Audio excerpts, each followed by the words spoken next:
Hi, I'm Cassie.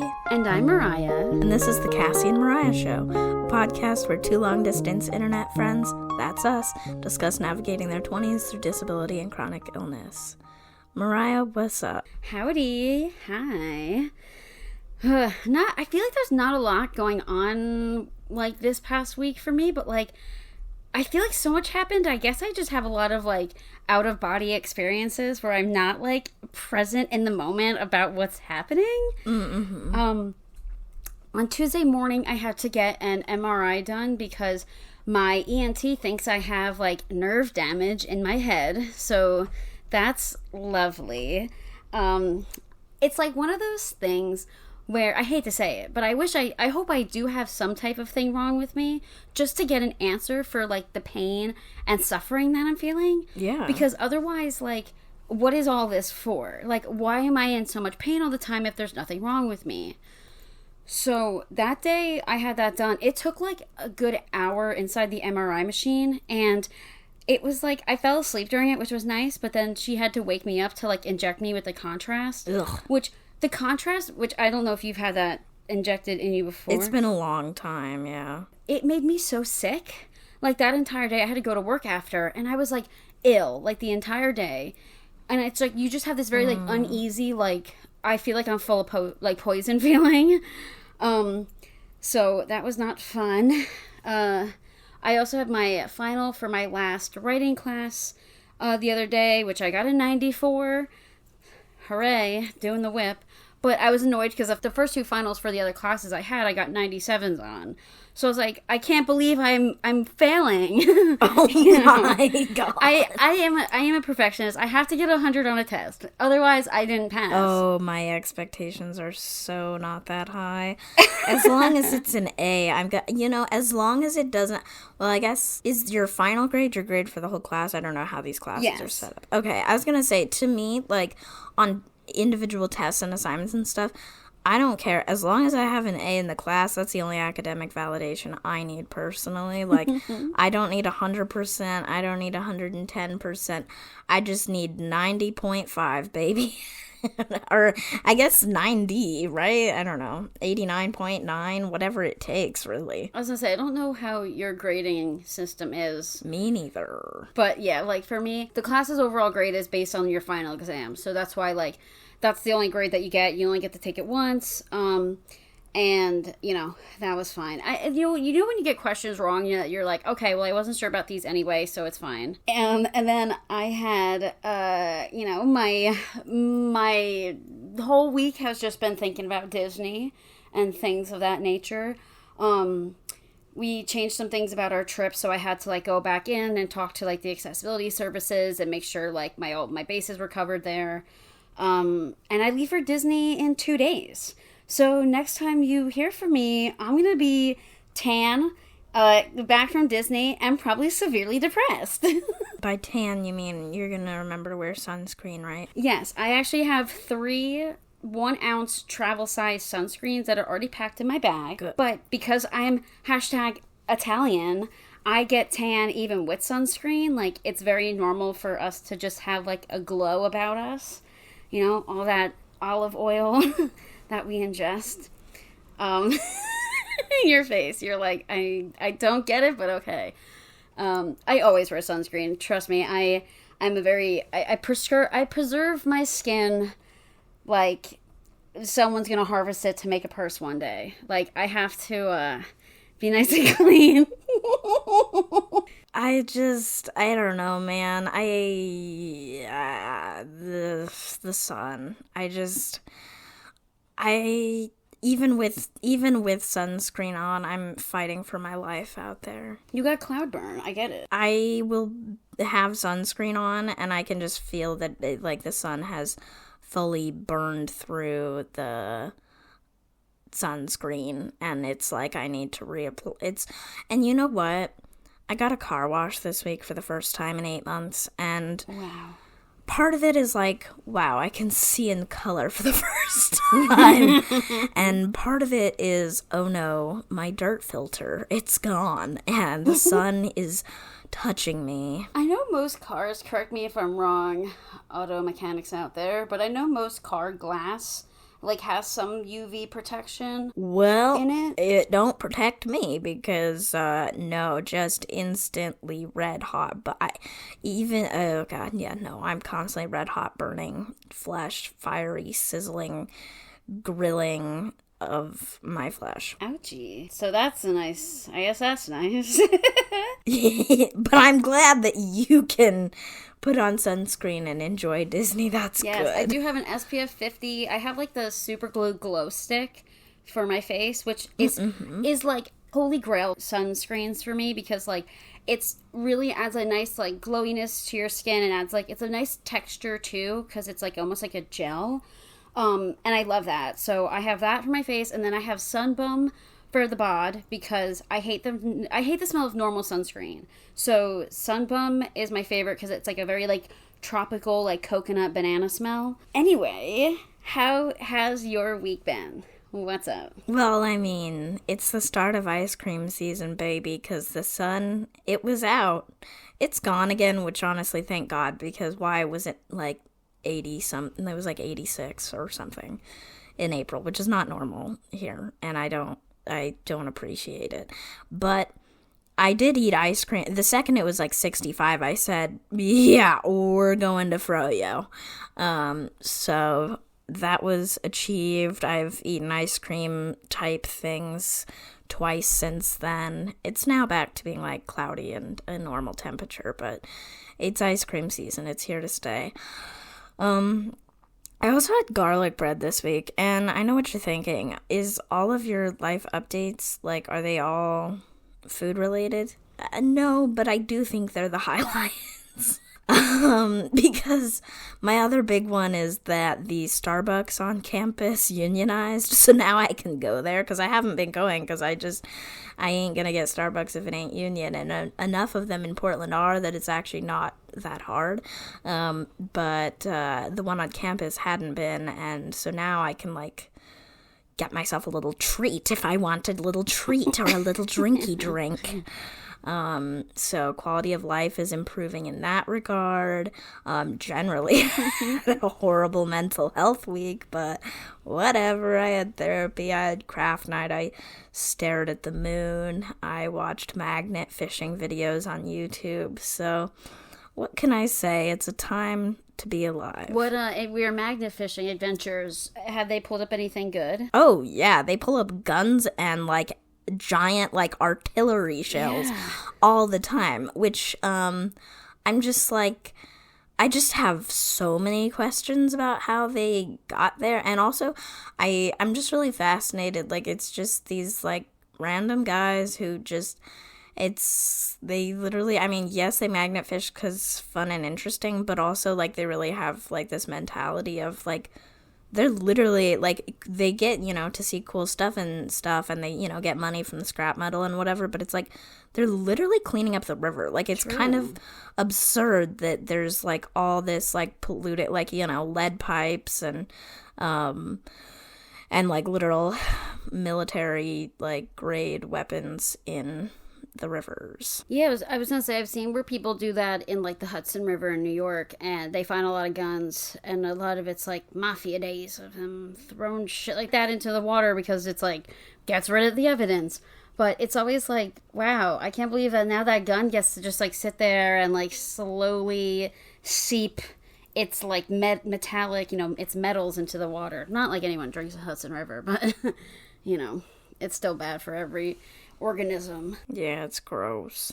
But it's been, I will say, it did get a little annoying because every single thing they would find, sometimes they'd be like, dude, no way, look at this is so cool. And it's just like a glass soda bottle.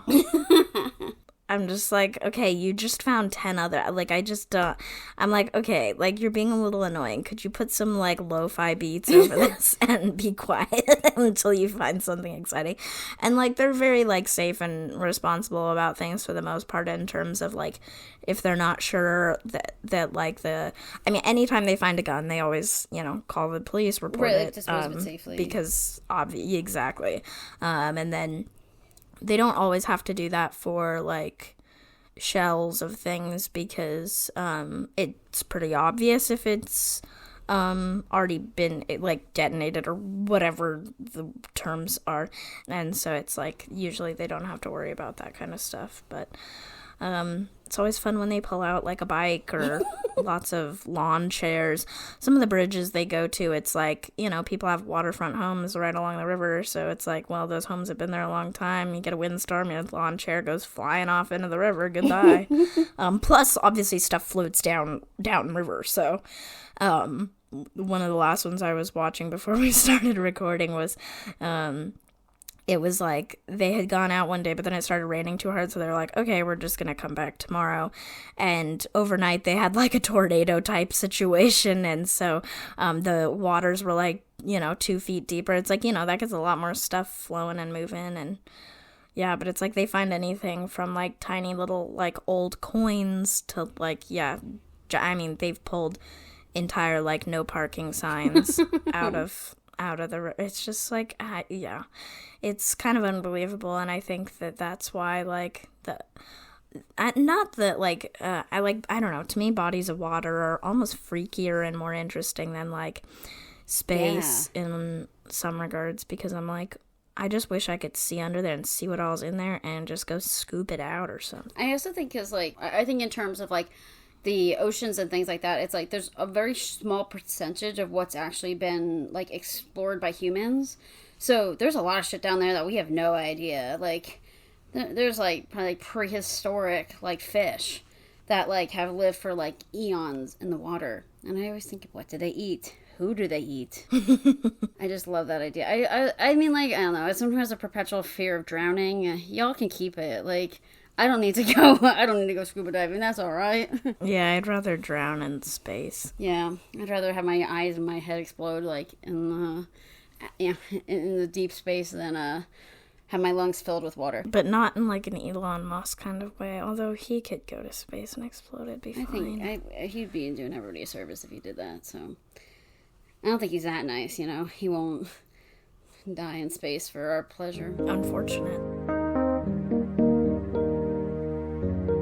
Anywho, today our topic of discussion is self-care. This could kind of be like anything that brings us joy, anything that helps us relax after a long day, or any like weekly or daily routines that we like to keep up with, and also of like how to set boundaries and, you know, more of like the mental side of self-care and not like the physical side of like buying a new journal and like doing silly things like that, which I know we love, but like sometimes there's a broader aspect to it all. I think it can really range from anything from literally meeting one's basic needs, like literal taking care of yourself, to like more like, yeah, like you said, like journaling or little habits or routines that are more fun. I do think like a habit like journaling, I know we both have dipped our toes into that, but I don't know, I feel like that was something that never really, as much as I liked it and it benefited me, it never really stuck. I don't know if it's just because it's like one of those routines that I was trying to build every day, so I easily got burnt out, or like a lot of things I didn't really want to think about every day, so I had, you know, I couldn't really sit there and journal like 3 pages a day. But I know you are into it. I used to journal every day. I think I started that in high school, and I would just basically start out journaling about what I did that day, and then from there just kind of like a stream of consciousness sort of, which helped me process a lot of things. And then over COVID, I think I fell out of journaling because even though there was obviously a lot going on in the world and stuff, it's not like it changed much day to day, and it's not like I was doing much, so I didn't really have a lot to journal about, I felt like. Although, I mean, I'm sure I did, but I don't know, somewhere along the way I fell out of it. I did also in that time switch to journaling digitally, which honestly might have gotten me out of the muscle memory habit. I think a lot of self-care for me is stuff that is muscle memory. And if I don't build that habit, then it's really hard for me to maintain. And I think one of the biggest things about self-care for me is consistency. in the different things. I really do miss journaling. Especially when I'm not doing well, I try to re-implement it, or, just use it as a tool as I can, as I need to. I really started doing it. I'd write one or two things I did that day just in a small notebook. And then from there, I just kept being I want to write more. And I use it almost as a memory keeping system. Ooh. But then it really started to turn into a self-care thing for me. And now that's kind of all I use it for, except for I still like the concept of it being a memory care system. But I feel like I almost use my planner more for that now. Because over COVID, I think it was after I got accepted to PSU, my friend sent me a book about the actual bullet journal method, how it's the inventor of the bullet journal, actually how the system is supposed to be used. And it's been extremely helpful for me, because a lot of existing planners just didn't work for me. And so it's right now I have mine set up in a way where it's I have my to-do list on 3/4 of the page, and then the other fourth column is for basically writing about other stuff that I did that day, places I went, people I saw or talked to or whatever. And so I think that's kind of doing the memory keeping part more. And journaling is pretty much just a self-care tool now. Because I think that, I feel maybe it's because I'm a visual processor. It's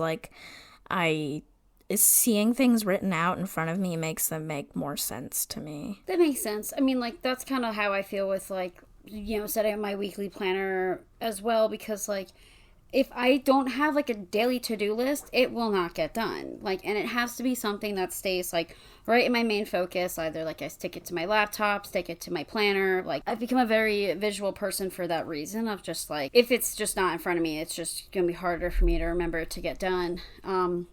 And I don't know, that's kind of how I felt with journaling. I would keep my journal on my desk, or I'd keep my journal next to my bed. At the end of the day, I'd sit there and I would journal a few pages, or first thing I do in the morning, when I'm doing my treatments, I would journal. I also think too is that it's a lot of times I didn't want to unearth the trauma, so I wouldn't want to write it out, because I just don't want to think about it again. I would instead send audio messages, which I felt that was almost journaling in a talking way, Yeah. It just helps you, it still helps you process thoughts.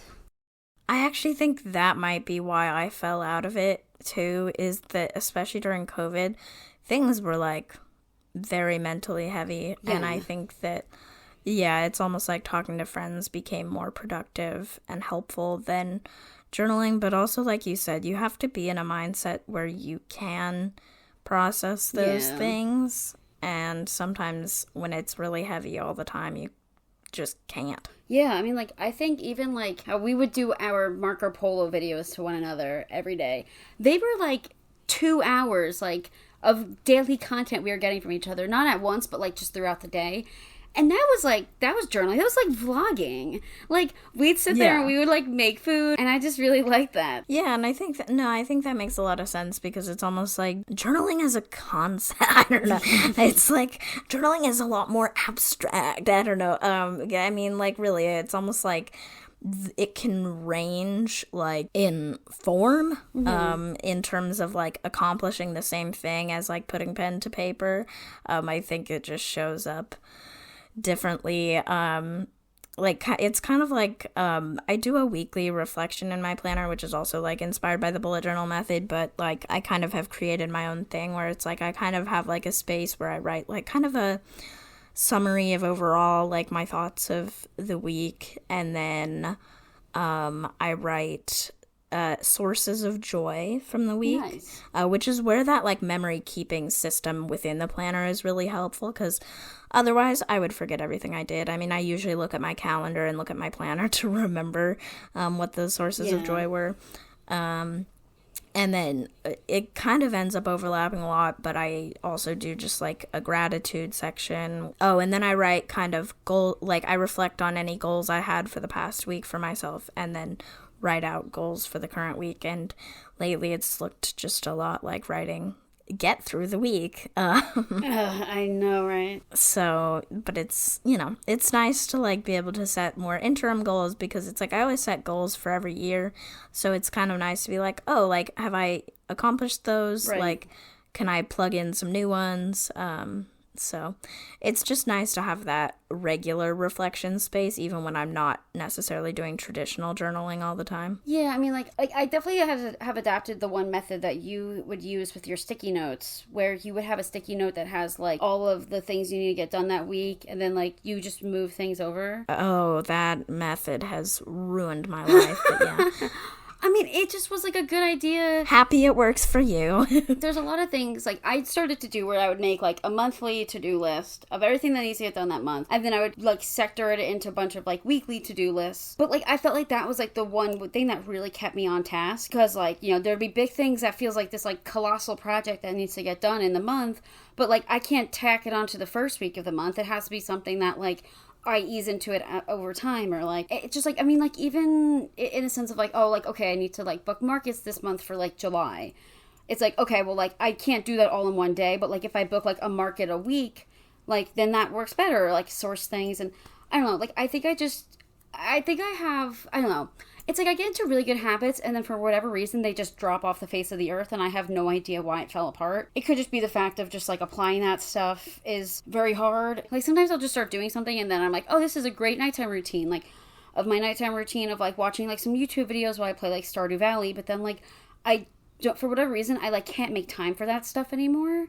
Like I almost feel like I got into this habit of like my days feel so much shorter than everybody else's. And I don't even know why. Like, it's not like I wake up late or, like, I go to bed late. Like, I do go to bed late, but, like, that's because I don't feel like I have enough time in the day to get the things that I want done. I mean, also, I do have, like, social media problems. I've had Twitter deleted off my phone for, like, a week now at this point, which has been nice because I do think that, like, I wasn't really taking into a factor of how much time, like, social media like that, like, eats up from your day. Yeah. I think with the to-do list thing, it's, like, for me, I had to move away from that system where I had everything, like, a running to-do list that was killing me. I was, like, it felt like I was never done. True. It felt like there was always more work to do. I had to move away from that. I did adopt using Trello, which is like a project management kind of software to-do list thing, which is nice because I can like categorize things as like for the different parts of my life, whether it's like home projects or like stuff for like my club for school or whatever. Then I have a section that's like for whenever I have time, and then I have a section that's like up next, and then I have a section that's like doing, and then archive. Okay. And honestly, even my archive section, or like, I mean, not archive, but my done section is so long now that actually looking at that looks overwhelming, and so I'm actually thinking about just clearing it out, because even like just looking at the screen and seeing like just all of this like stuff on it is still overwhelming to me. And so it's like, I think I need to even clear out the done stuff. I thought seeing the done stuff would help me feel more satisfied. Like, no, you do stuff, like, chill out. Yeah. But actually it looks incredibly overwhelming. Yeah, I mean, like, that's, like, anytime I write down, I'm a very pen and paper person. I feel like I cannot have, like, online systems, like Google Calendar or, like, a Google Drive to, like, keep track of my, you know, things going on. So, like, when I use a sticky note or, like, my actual planner and I write stuff down, it's like, I have to cross it off, or, like, I have to throw out the sticky note, because, like, I cannot just keep a pile of the things that I've done around.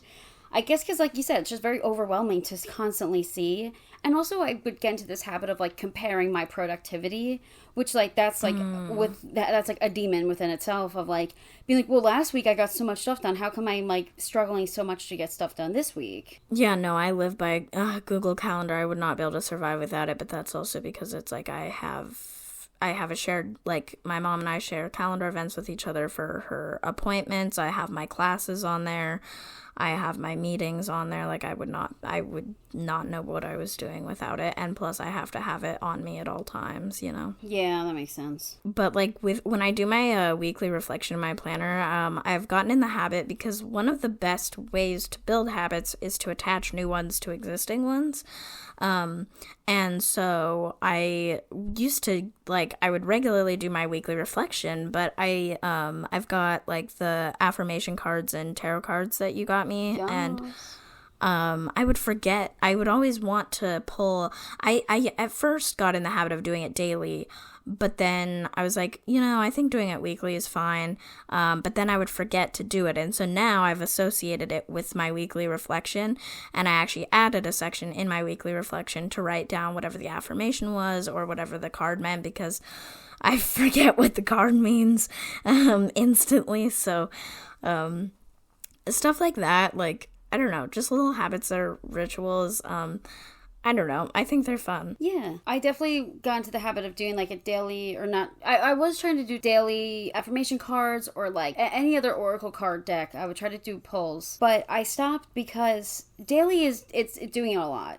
And, like, I don't know, sometimes the mood doesn't change every day where it warrants that type of, like, energy exchange. I got into the habit of doing, like, the weekly polls, because a weekly poll is a lot easier to just, like, manage. And then, yeah, like, writing it down in your planner. I would also do polls during, like, new moons or full moons, which that's, like, a bi-weekly thing, which that became its own little ritual where, like, I don't know, for last year I was, like, really into the habit of, like, making spell jars and stuff for new moons and full moons, and like really trying to like associate them with like the energy around that like zodiac sign.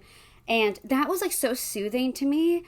It was very grounding. It made me feel whole. I truly I feel like us not doing Marco Polos anymore has left a hole in my life that is a lack of. I loved when you would do card pulls for me. I loved when you would like be making your little spell jar.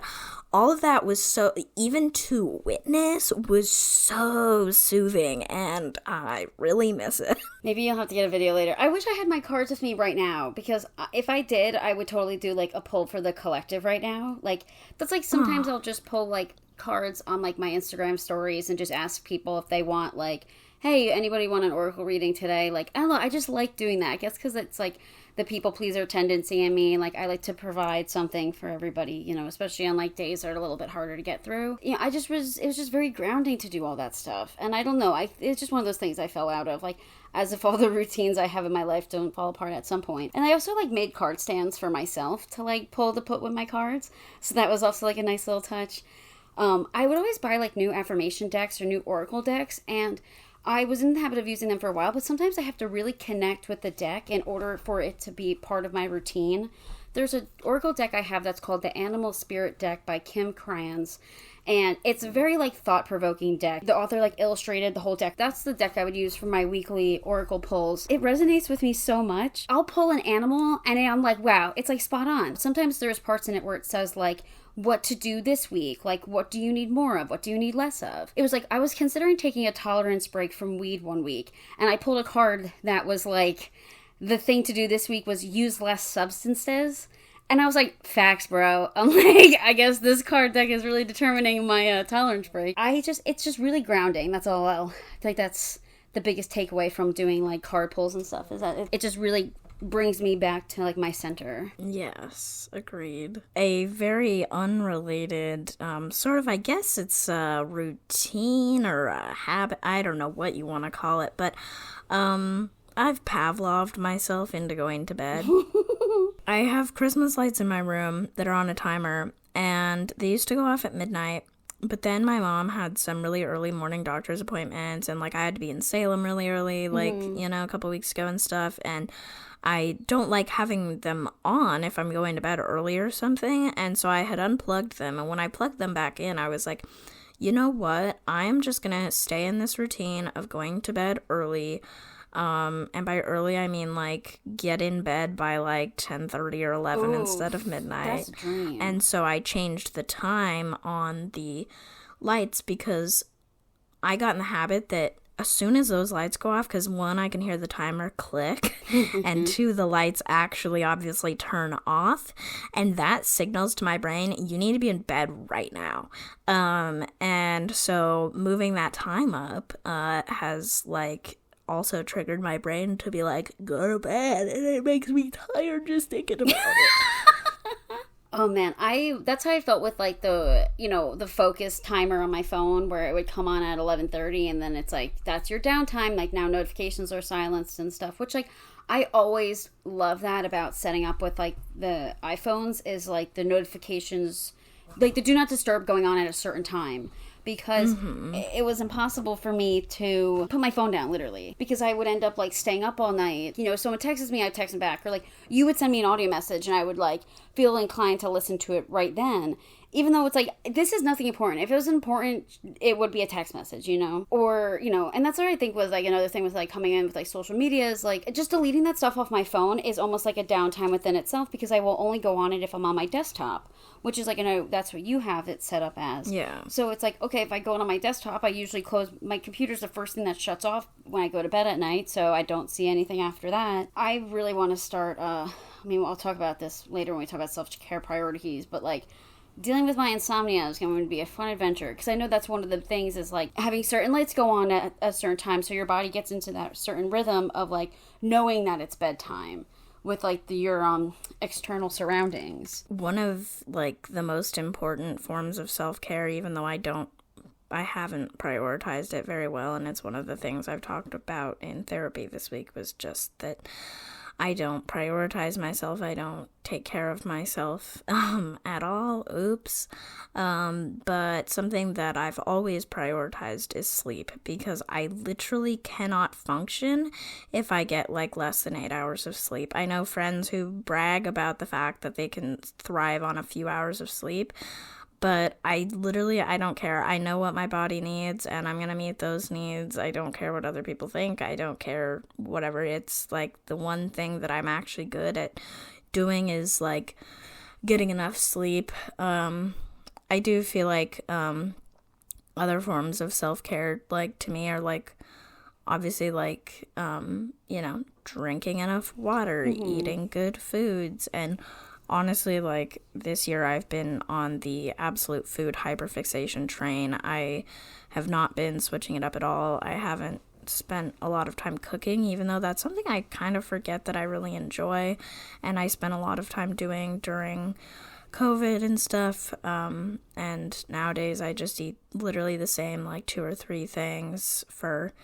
dinner and lunch and whatever, and I just don't switch it up at all, and it's something I'm aware of. It's something I want to be better at. It's something that just does take a lot of energy. And I guess, you know, I think listening to your body is important. And I do think that sometimes that hyperfixation foods are actually the answer, and that it's like, it helps with like the mental fatigue of not having to make a new decision, and like not having to like go out of your way to do something different. Like at the end of the day, as long as you're still getting, you know, food, then you're still being taken care of. But it's, I wish that I could spend more time like cooking and taking care of myself in that way physically. I get that too, because like I have a lot of times where I don't eat like I try to eat, you know, my vegetables. I'll try to eat like a piece of fruit. Like I try to really force myself to do stuff like that, but it's really hard because like a lot of my comfort foods are not like based around too much like nutrients or like protein. Right. Like a big comfort food of mine is like pastina, because it's like really easy to make. It's very like carb dense, so it does fill me, but like it doesn't really, you know, that energy doesn't last because there's nothing that like the bulk of it, of like there's no protein or anything like that. Like it doesn't really stick in your system too long. But like pastina is really easy for me to make because all it is, I put in a rice cooker and it's done within like 10-15 minutes. And I can season it any way I want, because I'm also like, I've come to terms with the fact that I'm a very picky eater, but it's because like textures of foods and things like that really bother me, and it really like, I will not eat it. Like, I'm not kidding. Like, it throws off my appetite, so I won't eat stuff like that. Like, if I were to add like a vegetable to my pastina and like the vegetable gets really soft and soggy, I have a hard time eating that. Or like, if there's like too crunchy or too thick, like it just, I don't know, I can't do it. So it's like, okay, well, like my comfort foods just being quick, easy things I can make. It's like, that's my form of self-care. Like that's my food. Like this is a thing that I'm going to eat. It will make me feel better. Or like having a cup of soup. Like it's like, that's the cozy thing that will just give me enough like warmth and happiness to like get through, you know, what I'm dealing with right now. Exactly. It's such a bummer. I feel like that, food does become one of those things that like has to go to the back burner so fast, but also thank God for comfort foods and like safe foods, and thank God for our little fucking treats. Oh yeah. I think I said this in a recent episode, but I live life little treat to little treat. In Oregon, we vote by mail, so we don't get I voted stickers, but our ballot drop box is near the coffee stand, so I said, oh darn, I guess I have to get myself a little treat because I voted. Is that necessary? No. Is it, but I'm gonna do it. Was I mildly inconvenienced? Guess I deserve a little treat. The mental health decline graph and the little treat increase graph are strongly correlated. They overlap in such a significant way. Because I feel the same way. Like, when I go to work and I, take my little break to, like, walk around the town, I'll take, like, oh, you know what, like, let me go to the coffee shop and I'll get, like, an avocado toast, or I'll get, like, a cookie or something, and I get my little treat. And usually the coffee place I go to has good, like, seasonal syrups that they make in-house. So they'll have, like, strawberry syrup for coffees. They'll have, like, a cherry, or, like, it's, like, an orange blossom honey one. Like, they always do something fun. And I'm like, this is it. Like, this is the sweet treat of the day. And, like, I'll get a coffee, or, like, I'll end up just getting, like, if I go to another little, like, pastry shop, like, I'll get, like, a fancy little cookie, or, like, a peanut butter bar or something like that. And it just really elevates the mood. It elevates the vibe. I feel better. Like, maybe it's a sugar rush thing. Like, maybe you just get a little bit kick of, like, the sugar rush where, like, the mental fog is gone and you're like, oh, guess who feels okay today? Like, guess who feels happy? But you really do just be living little treat to little treat. And I truly do not believe there is such a thing as too many little treats. It does not make it any less of a treat. Yeah, no. It's like you'll never get little treat burnout. No. There was like a TikTok trend that was like, it's sweet treat o'clock or whatever. And I'm just like, yeah, it's little, I think that then transitioned for me from sweet treat o'clock to it's a little treat. I don't care if it's sweet. I don't care what hour it is. It's when they say it's 5 o'clock somewhere for a drink, it's a little treat time somewhere. So why not have it? Damn right. Either have it at 7 a.m. or have it like at 10 o'clock at night. Exactly. Another, I guess, a little mental treat is listening to One Direction. Cassie, do you agree? I literally have a playlist called One D'ing Yourself Out of a Mental Breakdown. I do think this should be renamed to One Directing Yourself Out of a Mental Breakdown, but... No. No. Too punny? It's One Direction is a verb. I suppose. I'm using it as a verb in this... I am one directioning myself. It's an activity. One Direction is an activity in this sense, and yeah. So if you look up One D'ing Yourself Out of a Mental Breakdown on Spotify, I'm sure you'll find it from Spotify user Task Spaghetti. So get yourself the playlist you need to, because the thing is, only happy memories, only good memories. Even if I'm absolutely losing my mind, if I put on Temporary Fix by One Direction, oh look, it was a temporary fix. I'm fixed. Everything's fine. Clouds, are you kidding me? I mean, just a Midnight Memory. Midnight Memories hits. Every song slaps. I think I have had to, I can't remember if I edited that playlist or not, to take off some of the slow sad bops, because that's not what I'm here for. I'm here for the upbeat ones that are just gonna falsify happy juices in my brain. Usually music that makes me feel upbeat or happy is my 2000s pop punk Spotify playlist that I referenced in the last episode. I guess just that really, it's summer hits, that very upbeat, warm, literally it just feels that music just feels warm. And it's another thing where I have a lot of happy memories associated with, of discovering those bands for my own music taste, on my own, and how that really kind of started my love for alternative music and developing my own music taste. Whereas prior to that, I was I felt I was listening to a lot of stuff my friends listen to, or like music you'd hear on like TV from like the Jonas Brothers and shit like that. But I felt like this music, it was just like Pandora Radio was like sent me all this like beautiful music that you listen to on YouTube for free. So I just love my little pop punk.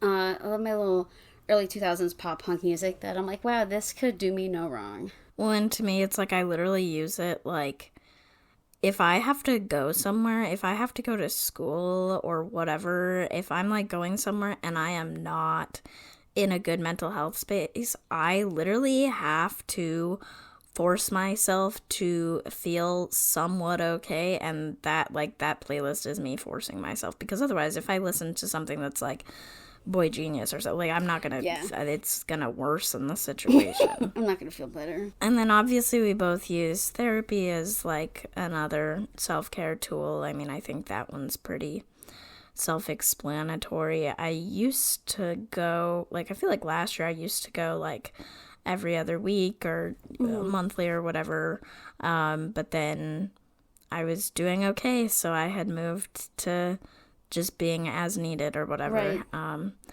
And so now I've moved back into the scheduling an appointment whenever I am at my appointment.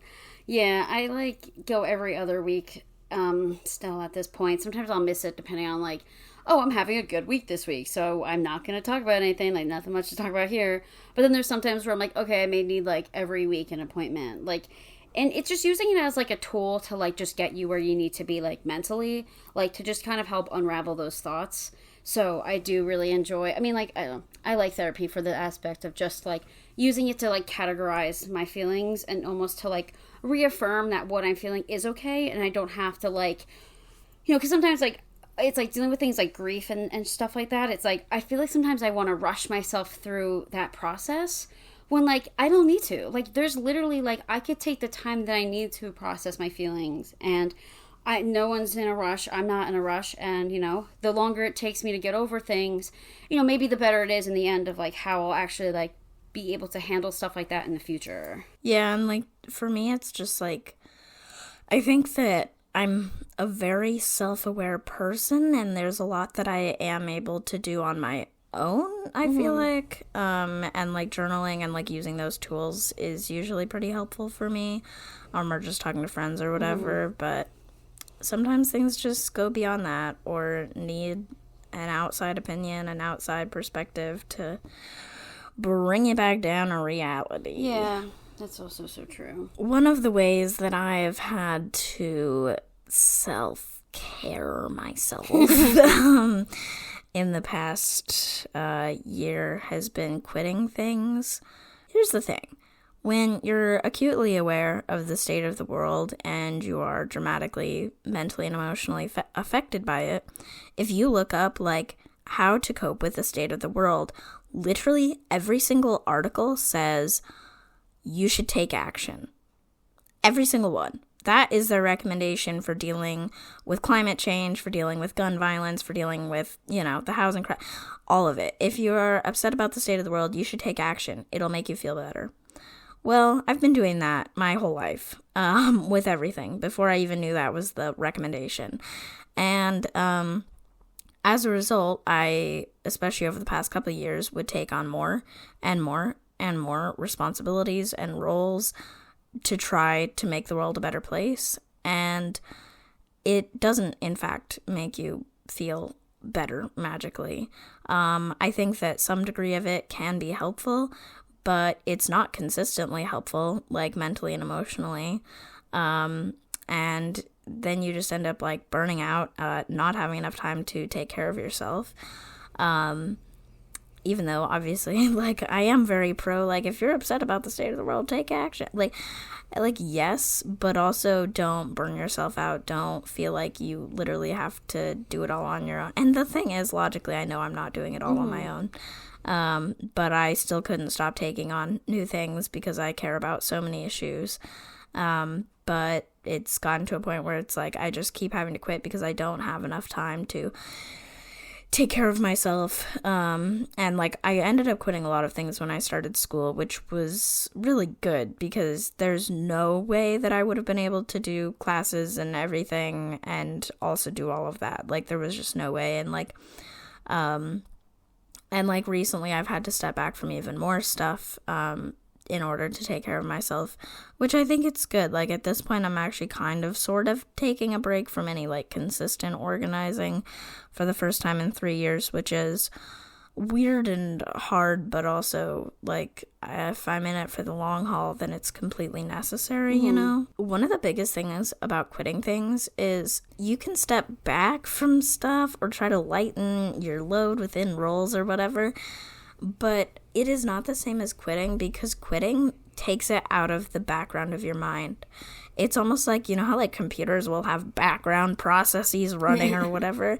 It's literally like that's what's happening in your brain too. And so it's like the second you quit stuff, those background processes are actually able to shut. You're not like trying to remember the 10 million other things that you're supposed to be doing because you no longer have to do them. So quitting things has actually become, I mean, it's like joining things started out as a form of self-care, now quitting things as a form of self-care. But I guess I'm just grateful for like friends and fellow organizers being so supportive of my journey and all of that, because it's just rough out here. And it's also like hard conversations to have with people, you know, because like obviously everyone wants the best for you, and you know it's sad to see you not be a part of like certain events anymore, but it's also like you need to literally put yourself first, and it's very hard to be that like self-aware to like be like, you know what, this is like not doing me any good. It's like you need to just like take a step back from and like use that time towards yourself. Sometimes it's like you just have too much stuff on your plate. Like I feel like for you, like every time when you're like, oh, I'm doing something new, I'm like, okay, just like make sure Cassie's being taken care of, make sure she's eating those comfort meals every day, because we know how easy it is to slip behind. Cassie's not being taken care of, and my therapist said I need to be more selfish. And I laughed at her. Because it's hard. And like to the point where her saying that to me, I genuinely telling the pod right now, I'm like, did I make it up that she said that? Like, am I falsifying that memory that she told me I had to be more selfish? Because it sounds like such a fucking joke to me, because I'm very bad at that, and that is why I have therapy again in 2 weeks. I mean, like, because like you said, it's just like it's not like wrong to be selfish. As someone who's been very selfish a lot of times in their life when like they could have put another person first, it's not even selfish, it's just being human. It's like, am I really supposed to like sacrifice everything I want in the sake of another person? No. Like, I'm allowed to want things. Like, human beings want things. And I want the best for myself. Sorry. I look forward to thinking that for myself, because, like, related to that, and I think we talked about it in the creative expression episode and stuff, is just, like, I really struggle to let myself do things that are just for myself. And that's, like, but obviously doing things like watching TV, watching your little shows, playing your video games, playing music, reading, crocheting, like, doing all of those things is such a necessary form of self-care. Like, doing stuff that's not like school, doing stuff that's not caregiving, doing stuff that's like strictly for fun and just something else for your brain to do or whatever.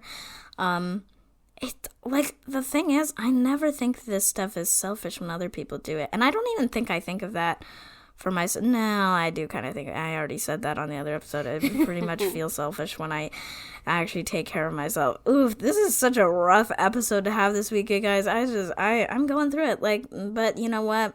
We keep it real here at the Cassie and Mariah Studios. Keep it real.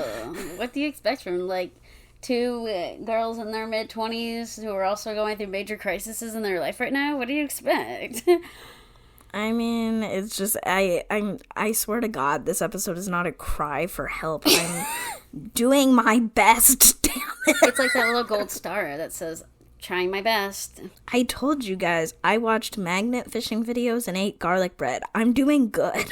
You know what? I think it's so funny that you were saying just, like, the thing was, like, video games, TV shows, stuff like that. Because, like, the new Legend of Zelda Tears of the Kingdom comes out. And I've been waiting for this game for so freaking long that all I want to do is play this game. So you know what? This is like my self-care time where I'm like, I'm going to Disney. Tears of the Kingdom comes out. I am going to a gem show. And I'm like, that's period. Like, I don't have to be doing more things because, like, I just want to take care of myself. And if taking care of myself means sitting on my ass in my pajamas for 3 days straight playing my silly little video game, then you know what? That's what it means. And that's fine. Who gives a shit? You are an inspiration. They need to put me on prayer candles. Fucking hell. Sacrilege. Sorry. Wow. I wish that someday I'm going to be on your level, and I look forward to that, but for now, I don't know. I'm trying. It's like, I'm still trying, you know, I'm still working through it, but like, it's just, I don't know. I guess I got very used to being like, oh, I could put myself first. Guess who's putting themselves first now? It's me. Any insight? Any insight? Any insight you have to offer? How did you get that? Let the guilt eat you alive. It can't eat you whole. You know, I'll report back if because that's the thing is that's my biggest goal right now. I had a whole sticky note for therapy, and the number one thing on it was make me a priority again. It's gonna take some work. But that's all right. You get a lot of time to work on it. It's not like it's something that has to, no one's saying, no, it has to get done right now. It's like, yeah, I know you want to get it done as soon as possible. Oh, I think it needs to get right. It needs to get done right now. I need to take care of myself. Yeah, I mean, I'm just saying, ease up the pressure a little bit. Because then it becomes something where, like, once you miss your one, like, self-care thing of the night that you planned, it's, like, can turn into this whole snowball of, like, oh my god, like, is any of this worth it anymore? And then you're like, okay, maybe it's not so existential. No, true. I don't think doing like you must do this X time, like that. I'm a go with the flower. I think that's a big part of my self-care is I go with the damn flow. I think I feel like I'm very good at listening to myself and what I need, and lately a lot of that has been like literally sitting and doing nothing, because if I haven't even gotten to just like sit and chill, I can't do stuff like read and crochet and play music because I don't even have the energy for that, like right. For those things that do take a little bit more, and so it's like I have to, you know what I'm really excited to watch? I guess there's an Is It Cake show on Netflix. I've watched it before. It's pretty good. I'm pretty excited, mainly because I want to know how good I am at guessing. It's harder than you think. I know. I saw like a YouTube short of, Johnny Cakes, because he's on there, right? Johnny Cakes. I believe so. I don't know what his real last name is. I've only watched like 2 episodes, I think. He's been in a lot of Try Guys videos lately, and so anyway, I guess he was on the, I don't know. I saw a YouTube short from him that was like, which one's the cake? And I used to find those videos so annoying and unnecessary, and now I'm like, that is the kind of brain rot I need. Because it's like gone past the point of like, oh, like, where it's like the height of like the viralness of those videos, and now it's like past it, so you're like, oh, these are kind of fun to actually decide if you can pick it out or not. Yeah. And, like, kind of part of, like, being able to, like, be in that chill state is, like, sometimes I just need to get stuff done so that way I can chill. The other day I was watching whatever the latest Netflix rom-com is, or I was, like, I had just put it on, and I was like, you know what? If I don't, like, close out my to-do list for today and make mine for tomorrow, I'm going to be, like, thinking about that stuff. So I was like, you know what? Let me just get that done, or, like, just like other like various, especially replying to emails is something that comes up a lot for me, that it's like it stresses me out more than it should, and so it's like being able to get those like tedious little tasks out of the way actually allows me to fully relax. So it's like sometimes self-care is just actually getting what you need to do done. Yes. Disclaimer, I am not home right now because I'm dog sitting. And if you hear any funny noises in the background, chances are it's one of the dogs. So I can't do anything. Say hi. Oh, now you don't want to talk. Okay. I want to touch the dog. You want to touch? He's very cute, though. But he's very soft. He's just very, like, he's got that, like, frizzy blonde hair. He kind of looks like Albert Einstein to me. And I hold him like a baby. You know, little dogs do the little yep, yep, like that. Doing what you need to do to get things done is literal facts. Like, I get like that, too, because I'm like, oh, like, that's, like, my to-do list issue of, like, what we discussed before was, like, I'll sit there and I'll have a to-do list, but, like, I cannot let myself go to bed until everything on that list is done. And if I think I have an extra hour to do something, I'll do it. Like, my big issue and this is what I'm working on recently, is, like, for editing the podcast, I'll think I'll be able to edit until, like, 1 a.m. when, like, that's not healthy. So, like, I try to cut it. But then I'm also, because I'm like, oh, I'm, like, conserving time. So this way, tomorrow I don't have to edit for a longer period of time. And I know, it's bad. You sent me an audio message about this the other day, and I didn't reply to it because I knew we were going to talk about it on here, and I was just like, bestie, no, I don't do that. I go to bed. My sleep is protected at all costs, and, like, getting stuff done is never that deep. Yeah, and you know what, that's what I think too. And I guess, I mean, it's the bigger picture here is, like, trying to get this stuff done before I go to Disney. Again, I have mentioned Disney probably, like, 15 times within the past 3 audio messages, or the past 3 podcasts. Guys, it's going to be over soon. We understand it's going to be over soon. We call our audio messages podcast, and now we're calling our podcast an audio message. So, you know, I'm just trying to get stuff trying to get stuff done before I leave. But I just also have really bad time management, and now that I'm done with my classes, I'm like, hopefully I can, like, you know, now I don't have to, like, worry about doing, like, some lessons every day. I can actually, like, sit there and be like, oh, I can, like, go back to my gamer times, or go back to, like, prioritizing stuff for my business and not having to wait for the last minute. But I'm just really bad at this. Like, I feel like I'm, like, trying to figure, like, everybody else, like, I feel like everyone else knows what they're doing, but I'm not. Like, I'm still kind of learning how to, like, I also have insomnia. That's a whole other thing. Like, I'll talk about it in a bit, but, like, my sleep schedule is so bad that I'm like, oh, I could just sit here and be like, oh, well, you know, I'll just do this stuff instead of going to bed tonight. Ugh, yeah, no, that can't be me, because not only can I not stay up doing stuff, but also I need chill time before I go to bed. I can't just be doing stuff and then immediately jump into bed. Sometimes it happens with, like, busier school weeks or whatever, but, you know, that makes me very grateful for my time management skills, because I feel like I've really got it down. I think I do think my planner system has helped a lot. I think being more realistic with myself has helped a lot.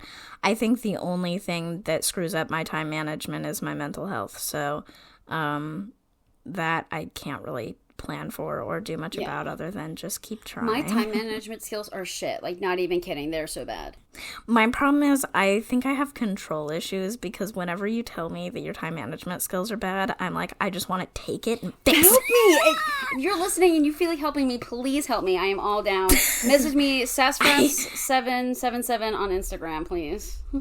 Every time that you say that you feel like your days are shorter than other people's, I'm like, literally, don't even come at me with that right now. I'm like, you have a better excuse than I do. Like, I'm home most of the time. Why can't I get shit done? mental illness, baby. It always comes back to this. It's like in Scooby-Doo when they pull the mask off at the villain at the end. It's always my mental health. R.I.P. But I feel like kind of related to all of this, though, is like, I think, like, sometimes self-care looks like actually being able to communicate your needs and your boundaries and how you're doing to people in your life. I'm mixed at this. Like, I'm obviously pretty good at communicating it to, like, my close friends and stuff.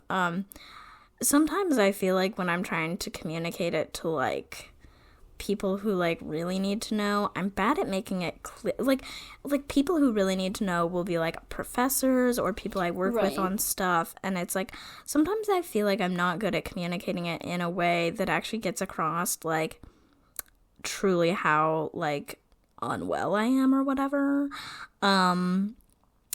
And that's hard because it's, like, obviously, sometimes those people aren't, like, your BFFs. Like, my professors aren't my BFFs.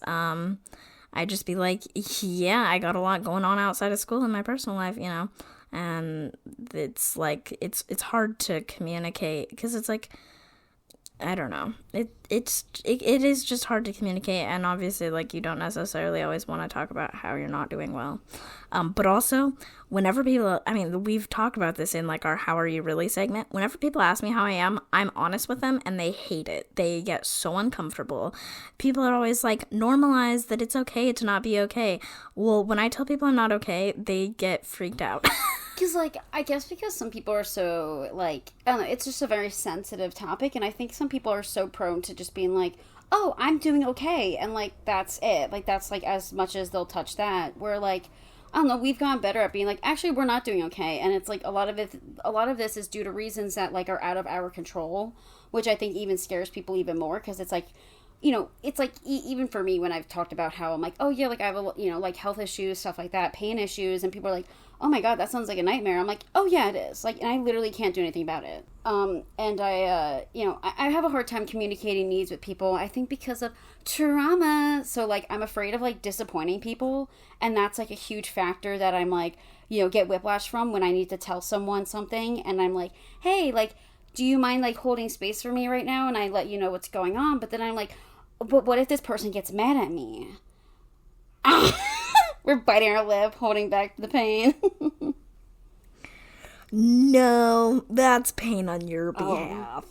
Ouchie, I thought we were in this together. Okay, like, I think that, like, it's just something that, like, again, like, trying to work on, and, like, also having people in my life who, when I tell this to them, like, you get it, and you're like, yeah, do what you need. Where, like, I'll be honest, I'm not used to people treating me with such kindness sometimes. Treat people with kindness, Harry Styles. Thank you, Harry. He really put that on the map. He put kindness on the map. Because, like, I think with a lot of, like, my friends, when I tell them this stuff, or, like, when I tell them, like, oh, you know what, I'm having a really bad, like, pain day, like, I can't really, do what I committed to, like, I'm really sorry, and it's like, okay, no worries, like, we have all the time in the world to, like, hang out together, and I'm like, thank you, because, like, I don't know, I constantly say to Cassie, I'm like, thank you for being so nice to me, and then I'm like, this sounds pretty pathetic.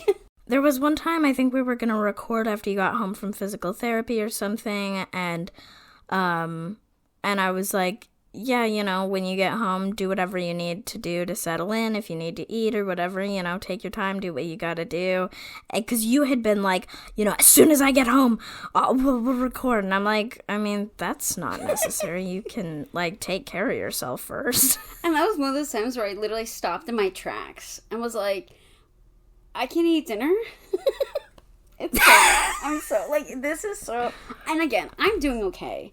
We're fine. But, like, we are fine. This episode is not a cry for help.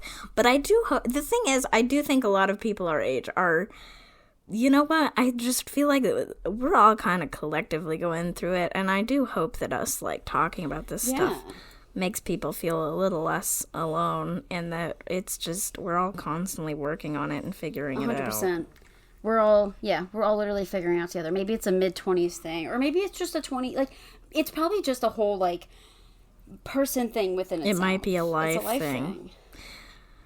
Damn. I gotta do this shit I will say, I got my laundry put away this week, which I usually am able to get it put away, like, on the weekend or whatever, but I finally got it put away yesterday, and it was extremely satisfying because I really needed to, because this sudden dramatic change in seasons, I was like, get these sweaters out of my life. So for context, I'm 3'7". I have a, like, top rack in my closet that I can't reach, so what a theoretic waste of space for me, but oh god, that's, like, one of the worst. You know what? I'll save that for another episode. The worst aspects of being short. Sometimes, you know what? Sometimes most of the time I don't think about it, but sometimes.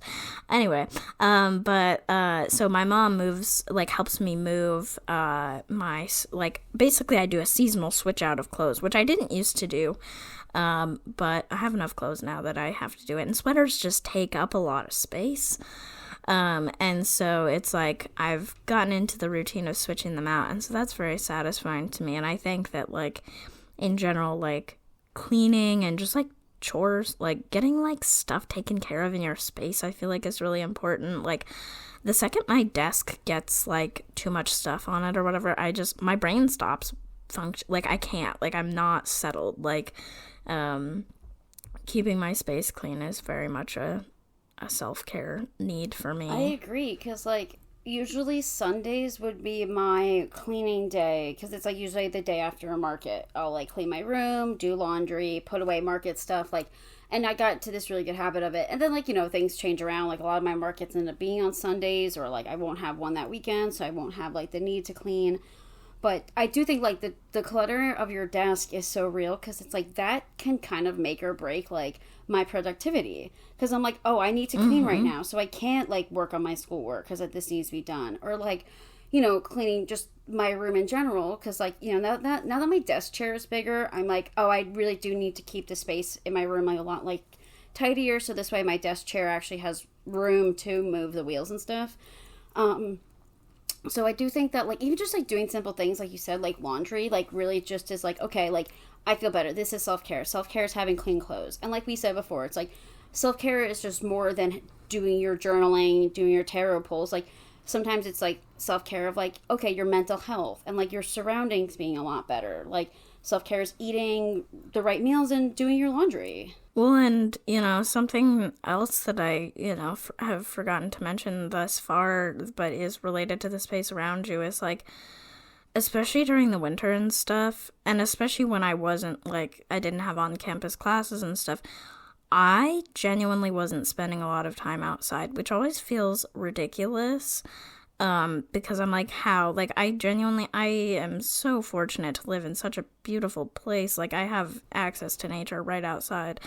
But it's like, when it's cold and rainy, I'm not just gonna go sit out in the rain. Like, and so it's like, literally, I joke about staring at the moon yesterday, but it's like, I think that, like, nature and just, like that is very grounding to me. Like, I have my window open today, and, like, just fresh air, like, it all sounds so silly, but it's like so much of life is oriented around being inside, sitting and doing things, and I think it's like it has to be intentional to spend time outside. And even like you said, just breathing in fresh air, it's just really like doing a nice, like, breathing exercise outside in fresh air is just like, yes, if this is the one thing I do for myself today, then, like, I appreciate that. Yesterday, I took such a deep whiff outside because it smells so... I could not figure out... I was like, what is blooming that smells so good?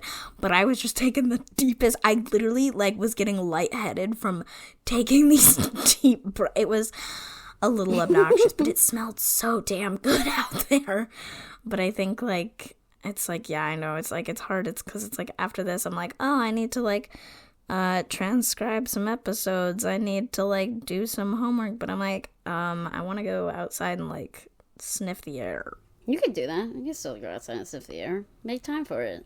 Oh, okay. You're allowed. Thanks. Thanks. Look at that. Anything is possible. If you just believe. You know, my affirmation card this week was, I can't control the world, but I can control how I choose to perceive it. And I think I might be keeping that one for this week, too. I think a lot of, like, me not being a priority is just how I'm perceiving life. And, like, the fact that I'm like, I can't go outside, I need to do stuff. And you're like, or you could just go outside. Because, like, I got into that habit as well of, like, again, it's just something, like, you, like, build towards. And, like, once it's, like this routine that, like, sometimes just sticks with me, where I'm like, sometimes things are like, oh, this feels like such a rush that needs to get done, but I'm like, no, like, it's okay. Like, if I want to spend, like, 10 minutes to go outside and just walk around the backyard, or, like, throw a ball with Caden, or, like, I could do that. Like, it doesn't matter if I use that 10 minutes now, or, like, if I use that 10 minutes towards a project. Like, if that project is not something that has to get done right this second, then, like, I'll be okay. I'll be fine.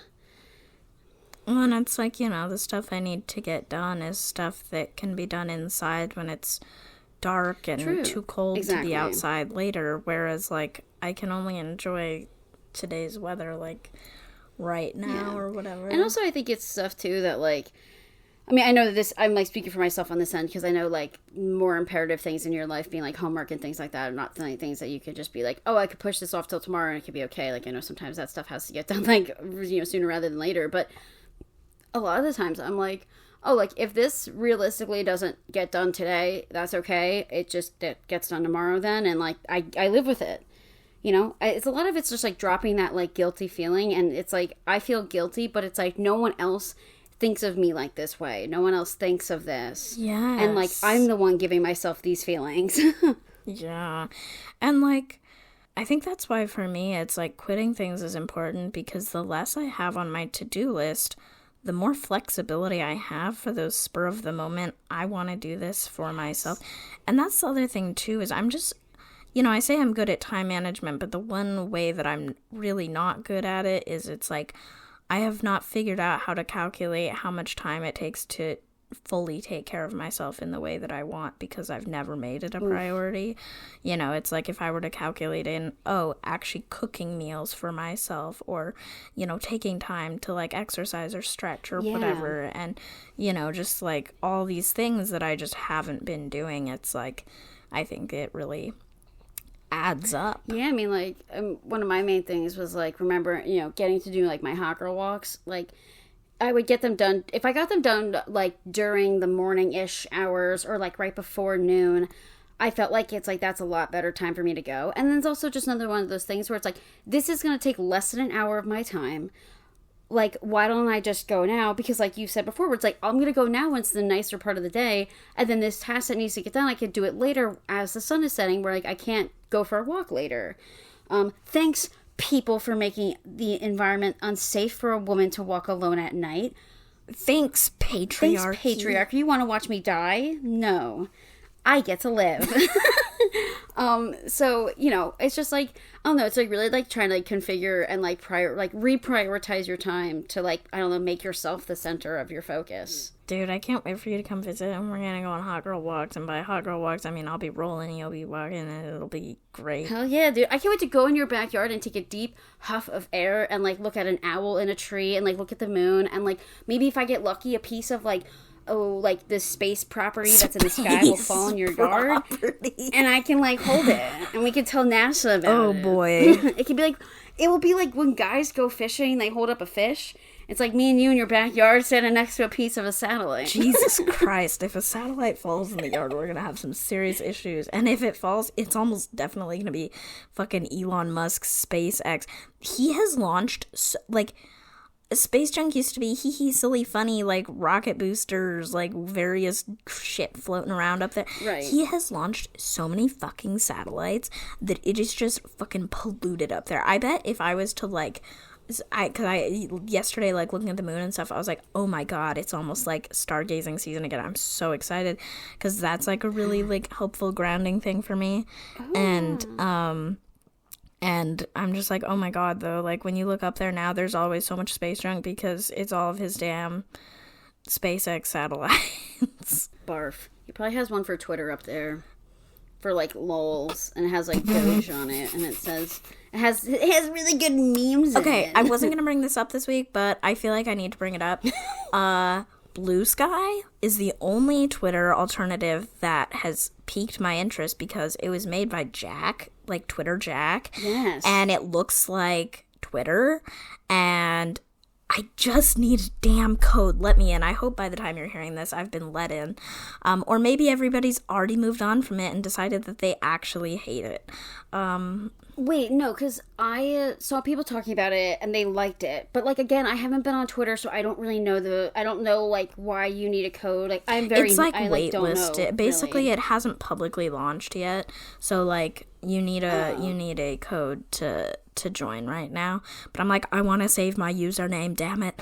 And stuff like that. But I'm like, oh my god, is now the time? Do I become Cassie Wilson? But I think at this point, it's like, no. I was gonna say, I don't think I'd ever, like, make my username, like, an actual, like, full name of mine, because, like, I've just never had the option, because my name's too common, but, you know, someday we'll be migrated over to a new Twitter platform that's not run by fucking Elon Musk. No, literally, because, like, my main gripe this morning was, like, a lot of these, like, silly meme accounts I follow on Twitter have all turned to this, like, right-wing, like, meme accounts, and I hate it. You used to have, like, a picture of a frog, and it's, like, a funny quote, and then now it's, like, you need to rip on, like, left-wing politicians. Like, I don't get the point of this. Can you guys, like, not do this? Like, you're literally ruining, like, self-care is us trying to find an alternative to Twitter.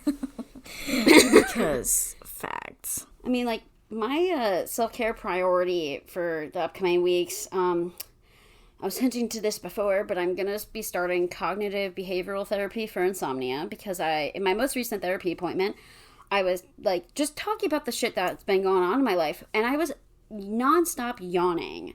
And my therapist is like, you seem really tired. And I'm like, yeah, like, no, like, I sleep probably 4 hours a night. Like, I just can't, like, I will fall asleep and I just can't stay asleep. Like, I will wake up at 5 a.m. and then just be up for the rest of the day most of the time.